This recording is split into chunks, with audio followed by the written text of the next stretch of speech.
여러분의 목소리를 세상에 전해드리는 라디오 신문고 시간입니다.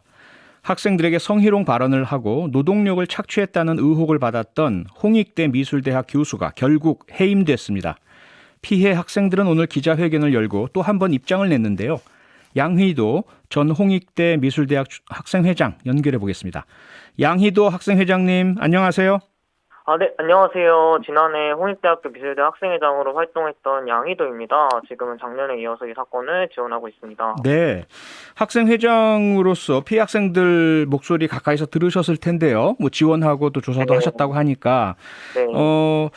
이 사건 기억하시는 분도 계시지만 잘 좀 모르시는 분도 계실 수 있을 것 같아서 일단 지금 그 해임된 교수 그리고 피해 학생들 사이에 어떤 일이 있었는지 정리 좀 부탁드릴게요.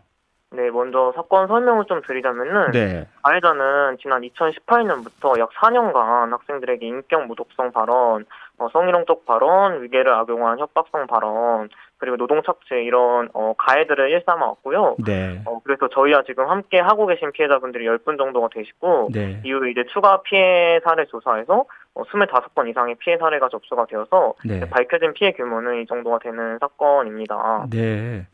제가 작년 9월에 피해 학생 중 한 분이 용기를 내셔가지고 직접 이 뉴스아이킥에서 인터뷰를 했었거든요. 네네.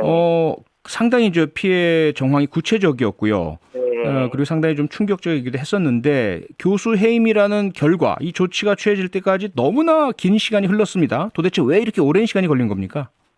네, 우선은 저희가 그 좀 진행했던 경과에 대해서 간략하게만 좀 말씀을 드리면은, 네. 저희가 지난해 9월 8일에 처음으로 저희 학생회와 피해자분들이 함께 기자회견을 진행을 했어요. 그랬죠. 그리고 이제 그 다음 날에 바로 학내 성평등 상담센터에 사건을 접수를 했고요. 예. 그래서 이제 홍익대학교가 10월 22일에 조사위원회를 구성을 해서 본격적인 조사에 시작을 했고, 네. 이후에 이제 조사 진행 과정이 있었고, 뭐 피해자 이제 출석 진술 과정들이 있었고, 네. 그래서 최종적으로는 지난 4월 5일에 홍익대학교 교원징계위원회가 가해 예. 교수를 해임을 하게 되었고요. 네. 좀 이렇게 해서 이제 총 209일 만에 해임 결정이 내려졌는데요. 예. 긴 시간 동안 이제 피해자분들이 정말 힘든 시간을 보내셨는데, 그러게요. 시간이 길어진 좀 가장 큰 이유는, 네. 가해 교수 측에서 혐의를 계속해서 강하게 부인했기 때문이라고 저희는 좀 판단을 하고 있습니다. 아, 예. 네. 그런데 가해 교수의 혐의 부인만이 아니라 조사 과정에서 홍익대학교 학교 측에서 사건 은폐 압박이 있었다, 이런 이야기도 있습니다. 이게 사실입니까? 은폐 압박이라고까지 저희가 말할 수 있을지 정확히는 모르겠는데, 네. 좀 그 간략하게 사례를 말씀을 드리면은, 네. 이제 첫 번째 기자회견을 개최하기 전에는, 기자회견을 좀 개최하지 말라는 학교 본부로부터 회유가 좀 있었고요. 아, 그리고 이제 이후에는, 사건이 접수된 이후에는 네. 모 부처장이 이 사건을 좀 논의하는 학교 본부의 회의를 좀 진행을 하면서, 네. 이 사건의 배우가 누구라고 생각하냐라는 질문을 다른 위원들한테 했다는 그런 사실이 있고, 예. 그리고 또 다른 부처장은 그 수시를 앞두고 학교를 홍보하는데, 예. 사건이 터져서 홍보실에 맥이 빠진다, 그런 발언을 하기도 했습니다. 그래서 또 저에게는 네. 학교를 명예를 훼손했다, 이런 발언도 했고, 그래서 아하. 가해자가 사실 잘못을 한 건데 네. 사건을 외부에 알려줬다는 이유로 조력자와 이제 피해자를 비난한 그런 정말 잘못된 발언들이 있었습니다. 네. 그 출발점은 앞서 말씀하셨던 그 가해 교수의 그 부인, 완강한 그 사실에 인정하지 않는 이런 태도였을 텐데요. 네. 그런 그 가해 교수의 부인의 언행들 어떻게 이어져 왔습니까?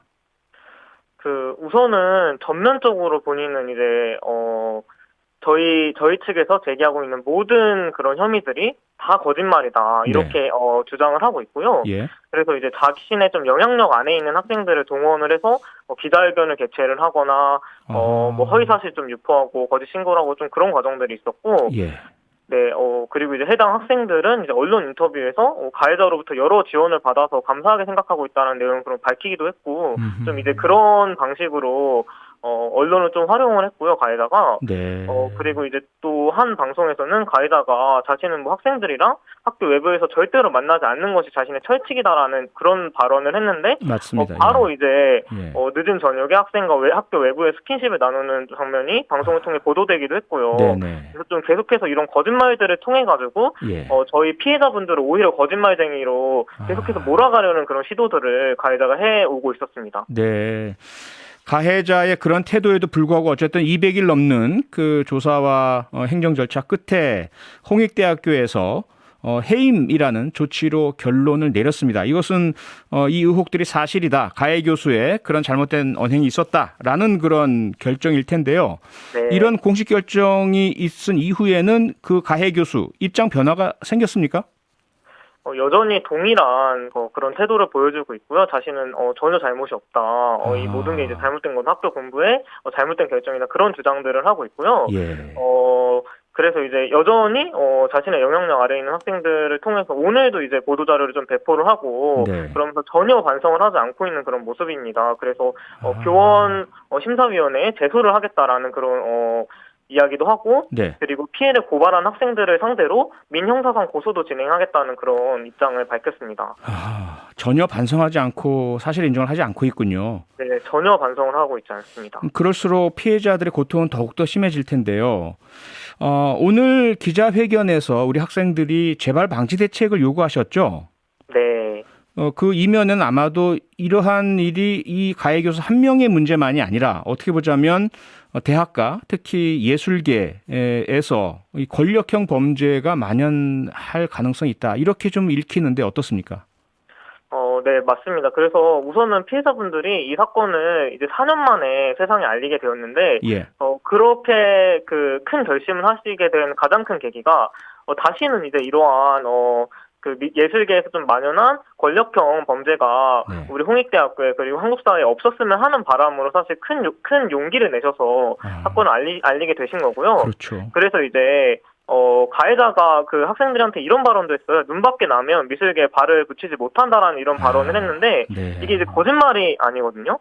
정말로 이제 작가로 미술계에서 이름을 알리기 위해서는 네. 유명 갤러리 같은 데에서 계속해서 전시 기회를 받아야 되는데 네. 예술계에서 잘 알려진 사람이 눈밖에 나면 이제 모든 게 어려워지는 거예요. 네. 그래서 이제 가해자 역시도 유명 갤러리 대표들이랑 잘 아는 사람이었고 그러다 보니까 학생 입장에서는 미술계에서 정말 잘 알려진 교수와 관계가 틀어지는 것만큼 커리어에 치명적인 일이 없는 거죠.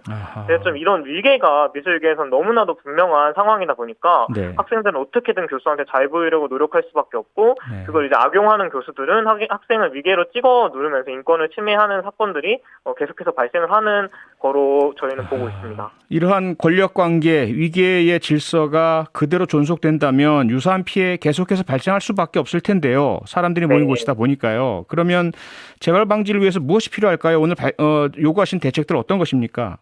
네, 우선은 가장 중요한 거는 가해자가 절대로 다시 학교로 돌아오지 못하도록 저희 학생들 또 시민들이 힘을 모으는 일이라고 생각을 하고요. 네. 그게 이제 무엇보다 가장 중요한 일이라고 생각을 하고 제도적으로는 저희가 이제 두 가지를 좀 요구를 했어요. 첫 번째로는 인권센터의 설립이고요. 예. 두 번째로는 교수 윤리 헌장의 제정인데요. 네. 첫 번째로 인권센터의 설립은 고등교육법령 개정안이 통과가 돼서 법적으로 의무화가 되었거든요. 그래서 네. 이제 학교 본부에서 설치를 할 수밖에 없는데 예.